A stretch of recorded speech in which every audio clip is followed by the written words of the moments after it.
My phone screen glowed in the dark kitchen. The balance stared back at me. 0, 0. 10 years of savings, gone in seconds. Behind me, laughter echoed from the living room. My brother-in-law leaned back in his chair, smug, swirling whiskey in his glass. "We needed it more than you," he said. "Don't act like you didn't see it coming."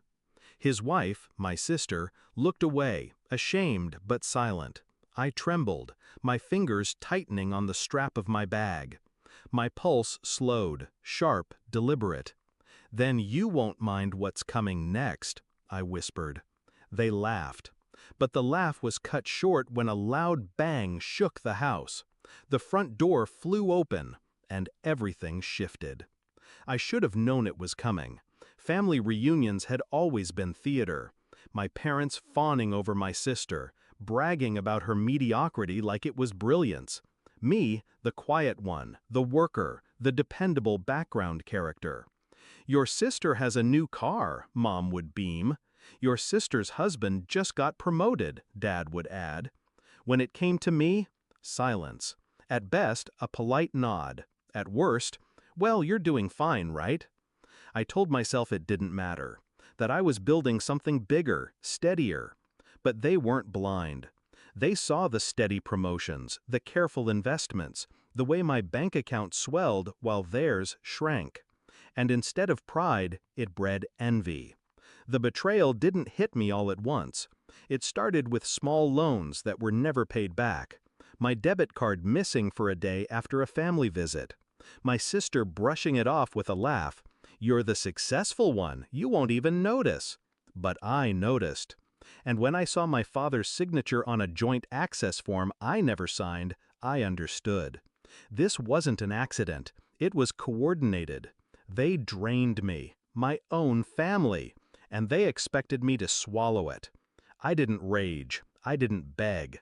I planned. For months, I moved in silence.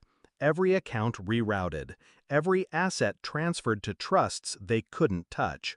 I set traps, legal ones, every transaction traced, every signature verified, enough evidence to bury them if I chose.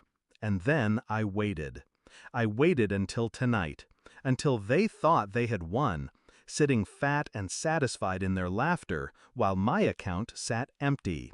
That was the night I chose to end it. The bang that shook the house wasn't my anger. It was calculated timing. The sheriff stepped inside, followed by 2 officers, papers in hand, badges gleaming. "Court order," he announced. "We need to speak to—" His eyes scanned the room, landing on my brother-in-law. "You." The laughter died instantly. "What the hell is this?" my father snapped, standing. I stayed seated, my hands folded neatly on the table. "Identity theft, fraud, misappropriation of funds." My brother-in-law went pale. My sister's wineglass slipped from her hand, shattering across the floor. The sheriff dropped the file onto the table with a heavy thud. My statements, their signatures, bank records lined up like dominoes. Every piece of evidence tied neatly together. By me. They turned on me, wild-eyed. You did this?" my sister hissed. "No," I said softly. "You did this. I just made sure the right people knew."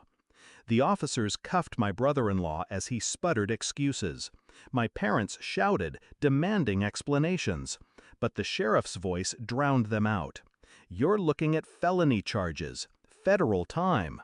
The color drained from his face. My sister lunged at me, but my father pulled her back. For the first time, the house was silent. They thought I was powerless. They thought I'd kneel. But I had spent years letting them underestimate me, smiling while they mocked, nodding while they stole. And now, while their world collapsed, I rose. By the end of that week, my brother-in-law was indicted. My sister's name dragged through every headline. My parents, once so smug, suddenly silent when neighbors asked questions they couldn't answer. The money? Already safe, untouchable. I hadn't lost a dime. The account they drained? A decoy, a fraction, a test they failed spectacularly. I still remember the look on their faces as the door slammed shut behind the sheriff. The disbelief, the fear, the sudden realization that the quiet one had been the sharpest blade all along. And me? I didn't smile, didn't gloat. I just stood, adjusted my bag, and walked out. Because revenge isn't about shouting. It's about silence. The kind of silence that follows a bang.